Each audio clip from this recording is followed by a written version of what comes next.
हिमालय की गोद में छुपा है एक ऐसा रास्ता जहां भागीरथी नदी की ठंडी बयारें चेहरे से लिपट जाती है और बर्फीली चोटियां आसमान से बातें करती है।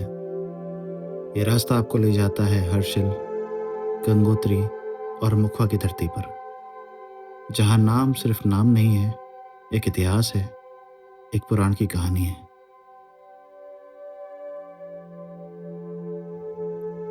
हर्षिल नाम ही बताता है हर्ष की भूमि। यहाँ आते ही जैसे दिल में खुशी का पहाड़ उतारा है। 9,000 फीट से ज्यादा की ऊंचाई पे बसा ये छोटा सा कस्बा उत्तरकाशी के हृदय की तरह धड़कता है। हर्षिल से गंगोत्री की ओर जाते हुए पहला गांव धराली दिखता है, जहां मान्यता है कि भागीरथ ने तपस्या करके गंगा को धरती पर लाने की कोशिश यहीं की थी।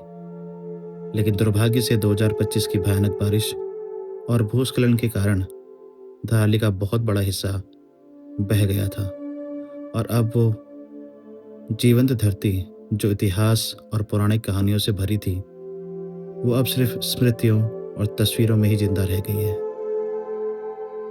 अब चलते हैं मुखबा की ओर, जिसे लोग गंगा जी का मायका भी कहते हैं। मुखबा का नाम मुखी मठ से जुड़ा है। यहाँ गंगोत्री मंदिर के पुरोहितों का प्राचीन आवास था। इसी वजह से इसे गंगोत्री के तीर्थ पुरोहितों का गांव भी कहा जाता है। दिलचस्प बात यह है कि मुखबा में सोमेश्वर देवता का मंदिर है, जिन्हें स्थानीय लोग गंगा जी का भाई मानते हैं। तो अक्षय तृतीया के दिन सोमेश्वर महाराज गंगा जी को गंगोत्री तक छोड़ने जाते हैं। यही वो स्थान है जहां से मां गंगा की डोली हर साल अक्षय तृतीया के दिन गंगोत्री के लिए रवाना होती है।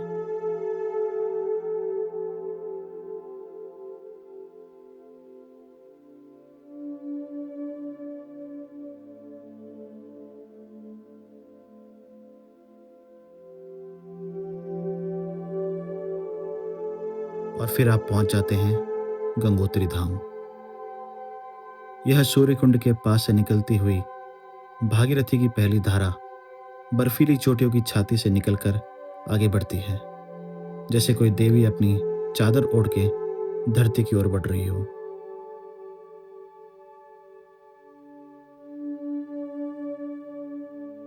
यहाँ मान्यता यह है कि जिस शिवलिंग पे गंगा जी पहली बार धरती पे गिरी थी, वहीं पे गंगोत्री मंदिर की स्थापना हुई है।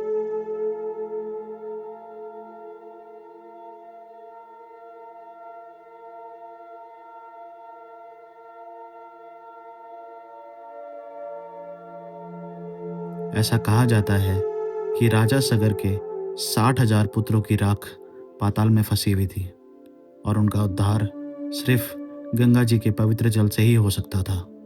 इसीलिए भागीरथ ने धरती पे गंगा को उतारने के लिए घोर तपस्या की थी और ऐसे गंगा भागीरथी कहलाई थी। तो हर्षिल, गंगोत्री और मुखवा तीनों एक ही धागे से जुड़े हुए हैं। भागीरथी नदी, भागीरथी की तपस्या और लाखों यात्रियों की आस्था।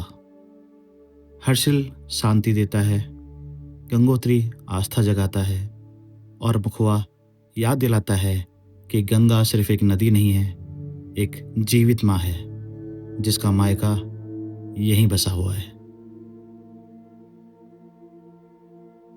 तो यह है हर्षिल, गंगोत्री और मुखवा की एक छोटी सी कहानी, जहाँ नामों के पीछे आस्था, तपस्या और प्रकृति का इंसानी दर्द छुपा हुआ है। इस रास्ते पर चलते हुए आप सिर्फ जगह ही नहीं देखते, बल्कि उन लोगों की यादों को भी छू लेते हैं जिनके कदम कभी इस धरती पे पड़े थे। हर हर महादेव। पहले गाना भी सुनाओ हमें। गाना सुना पहले।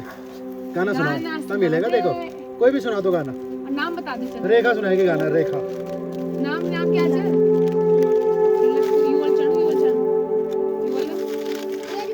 पहले गाना सुनाओ। देखो जी पहले।